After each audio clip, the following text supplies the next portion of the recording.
and I think we've got some details for you. The president welcomed the former presidents and the president-elect. He noted that the presidency transcends any individual, and he again expressed his hope that Mr. Obama succeed.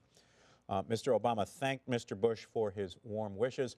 He said he particularly appreciated the chance to draw on the wisdom of such a distinguished group as he prepares to take office. Mr. Clinton noted that pizza was apparently no longer on the dining room menu. Mr. Bush assured Mr. Clinton that if he wanted pizza, he could have pizza.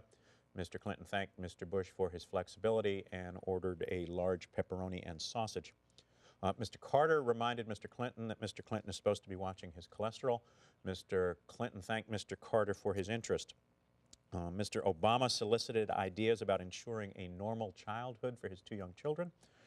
Mr. Carter and Mr. Clinton each offered suggestions, while Mr. Bush 41 commented that from what he could see, the Obamas had already done a, quote, really top-drawer job of raising their daughters.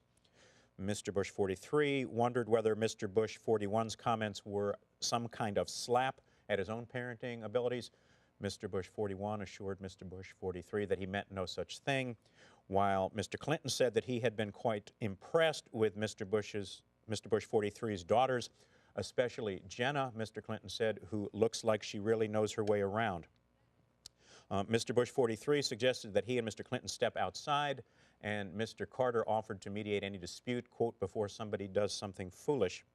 Mr. Bush 43 wondered exactly who Mr. Carter was calling foolish, prompting Mr. Bush 41 to suggest that Mr. Bush 43 pipe down. Then Mr. Bush 43 wondered why Mr. Bush 41, quote, always takes their side, while Mr. Bush 41 expressed his strong distaste for whiners. Mr. Obama disclosed that he was late for another meeting and thanked everyone for their help. He said they'd, quote, have to do this again sometime. Any questions?